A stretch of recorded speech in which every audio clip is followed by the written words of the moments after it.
മുടിപ്പാറയിലുള്ള camp ലൈൻസിലാണ് കേട്ടോ ഞങ്ങൾ room എടുത്തിരുന്നത്.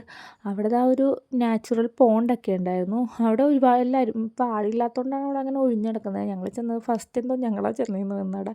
പിന്നെ ഞങ്ങളോട് അവിടെ ചുറ്റിക്കറങ്ങി കണ്ടോ റൂം ക്ലീൻ ചെയ്തിട്ട് വിളിക്കാമെന്ന് പറഞ്ഞപ്പോഴത്തേക്കും ഞങ്ങൾ അവിടുത്തെ പാറയും മലയും കുന്നൊക്കെ കയറാൻ തുടങ്ങി. ഈ പാറയും മലയും കുന്നൊന്നും എനിക്ക് ഒട്ടും എക്സൈറ്റ്മെൻറ്റ് തരുന്നില്ലെങ്കിലും എൻ്റെ കൂടെയുള്ള മനുഷ്യന് എനിക്ക് ഒരുപാട് എക്സൈറ്റ്മെൻറ്റ് തന്നു. കാരണം ഞങ്ങൾ തമ്മിൽ ഇങ്ങനെയുള്ള നിമിഷങ്ങൾ വളരെ വളരെ കുറവാണ്. ഞങ്ങൾക്കങ്ങനെ ഞങ്ങളുടേതായിട്ടുള്ള മൊമെൻറ്റ്സൊക്കെ കിട്ടൽ വളരെ കുറവാണ്. കണ്ണനുണ്ടെങ്കിൽ കണ്ണൻ്റെ പുറകെ നടക്കലൊക്കെ തന്നെയായിരിക്കും ഞങ്ങൾ ഒരുപാട് അവിടെ ഇങ്ങനെ ചെറിയ ചെറിയ ഓരോ ഹട്ടുകളുണ്ട്. നമുക്കിങ്ങനെ ഒരുപാട് പേരൊക്കെ വന്നിരുന്ന് സംസാരിക്കാനും ക്യാമ്പ് ഫയർ നടത്താനൊക്കെ അങ്ങനെ കുറേ സ്ഥലങ്ങളിലിരുന്ന് ഞങ്ങൾ ഇടയ്ക്കിടയ്ക്ക് അവിടെ ഇവിടെയൊക്കെ കയറി കുറേ സംസാരിച്ചു.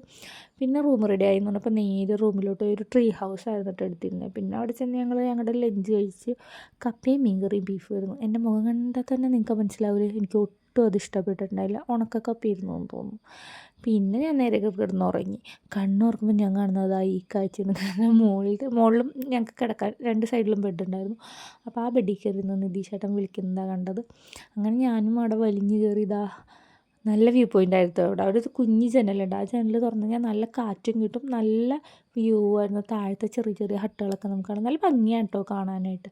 അങ്ങനെ കുറേ നേരം അവിടെ വരുന്ന വർത്താനമൊക്കെ പറഞ്ഞു കഴിയുമ്പോഴത്തേക്കും ഞങ്ങൾ ചോദിച്ചു ഇനി ഇറങ്ങി നടക്കാം, ഇവിടെയൊക്കെ മൊത്തം കാണാം. അവിടെ വ്യൂ പോയിൻ്റ് ഒക്കെ ഉണ്ട്, ഒരു ബ്രിഡ്ജ് പോലെയൊക്കെ ആയിട്ട്. പിന്നെ ഫോട്ടോ ഒക്കെ എടുക്കാനായിട്ടും കുറേ സ്പേസസ് ഒക്കെ ഉണ്ട്.